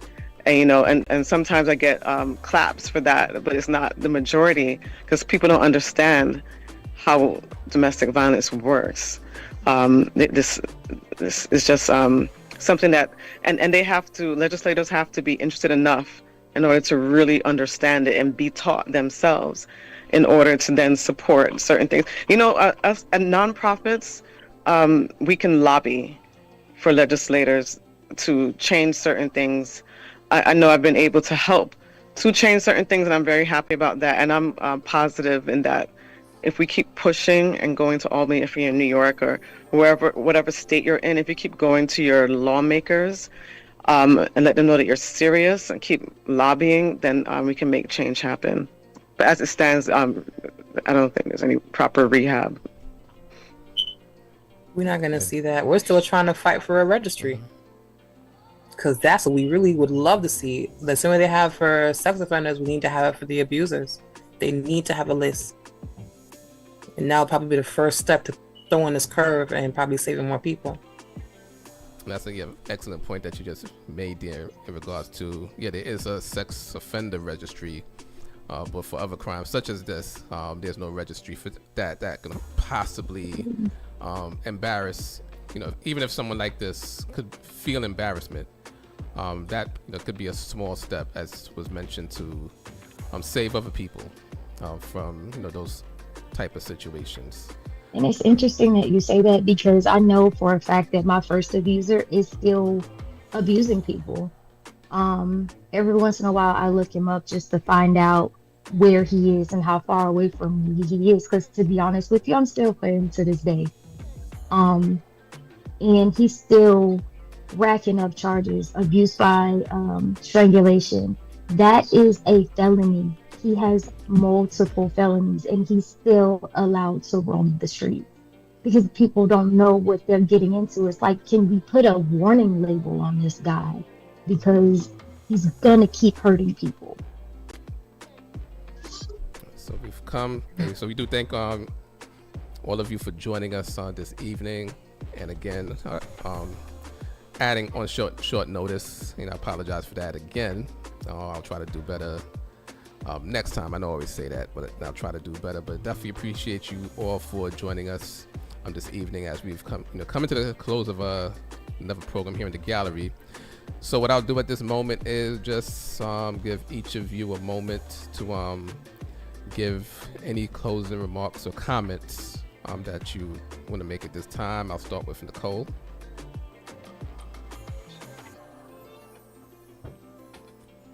I wanted to say a quote that I heard just today from a minister in Africa, and I hope this helps somebody. This female minister, she says, God will never elevate marriage over the value of a life. So for those people in church who believe that God hates the divorcing, or he hates abuse.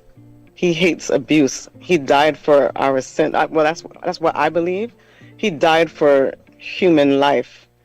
So why would he want someone to be in an abusive relationship just because it's called marriage? So I just wanted to just end with that. Shavona?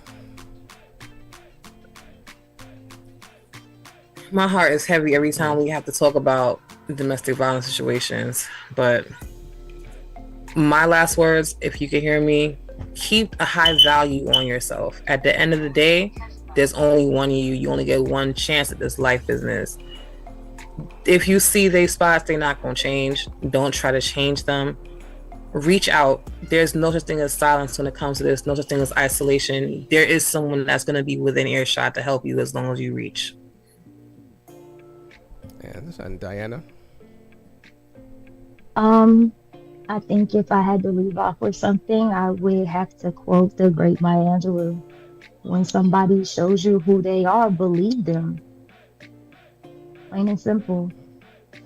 Because once they show you that they have the capacity for violence, they have the propensity to do these things, they're not going to change. No apologies or anything like that is worth your life. And I also urge anyone out there that needs a little bit more encouragement. It's a poem that I use to read every day after I left my last abuser. And it's called I Got Flowers Today. I'm not going to go into the whole thing, but long story short, I don't want to be that person in that poem because the last set of flowers she got were for her funeral. Please don't let that be you. So we thank you all for joining us this evening. Thank everybody out there that's on the app, everybody on YouTube and Facebook. See you, Gail. Happy birthday to you. Thank you for joining the gallery. So we definitely appreciate everybody for joining us.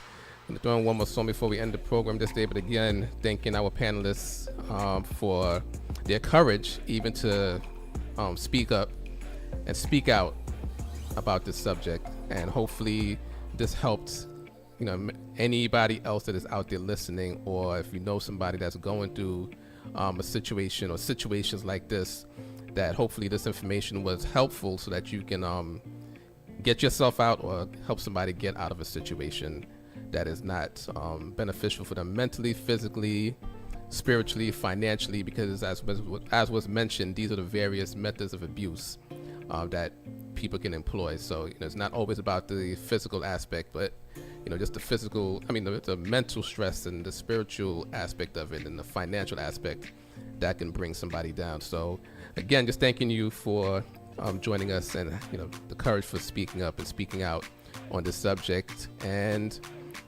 just hope to see you all again. You don't have to be till next year, but feel free to, if anything's going on that you want to speak about or bring to everybody's attention, just of course get in touch with me, and the doors are open to where you can join the gallery again. So definitely appreciate you all for joining us this evening, and everybody out there that's listening. So join one more song and then end out the program this evening.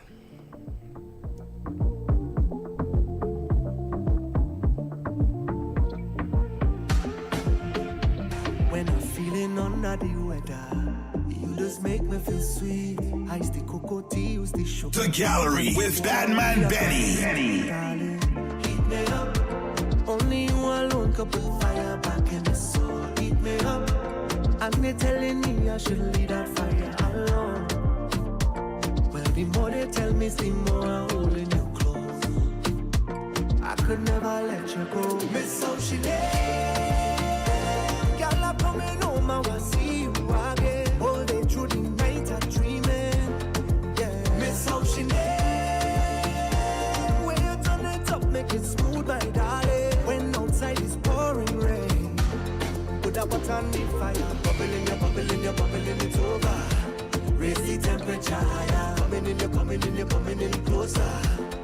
the thing catch a fire. Spill it all on the ground, all over the counter, yeah. With that pot on the fire, yeah. It's your cocoa And good night to you, Desiree. Welcome to the gallery. Forgot to shout you out earlier, but I saw you out there. One cup, it does make my day. I'm missing it when I'm gonna love for you. Heat me up. Only you alone could put fire back in the soul. Heat me up. Girl, you are that thing I could never leave you alone. No. And no matter what they could say, I hold in your clothes. You know, we always end off the show on a positive note with a positive quote. So sending you this one. Every setback is just a setup for a greater comeback. Keep pushing forward. And until next time, saying, God bless. Smooth, my darling. When outside is pouring rain, put a pot on the fire. Bubbling, you're bubbling, you're bubbling, it's over. Raise the temperature higher. Coming in, you're coming in, you're coming in closer. Make the thing catch your fire. Spill it all on the ground, all over the counter, yeah. The gallery with BadMan Benny. When I'm feeling under the weather, you just make me feel sweet. Ice the cocoa, Tues the sugar, and together we are complete, darling. Heat me up. Only you alone could put fire back in the soul. Heat me up. And they telling me I should leave that fire alone. Well, the more they tell me, the more I hold in you close. I could never let you go. Miss Ocean, Miss Ocean.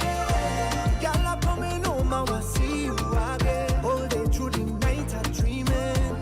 Yeah. Miss Ocean, Miss Ocean. When you turn it up, make it smooth, my darling. When outside is pouring rain, so put a pot on the fire. Bubbling, you're bubbling, you're bubbling, it's over.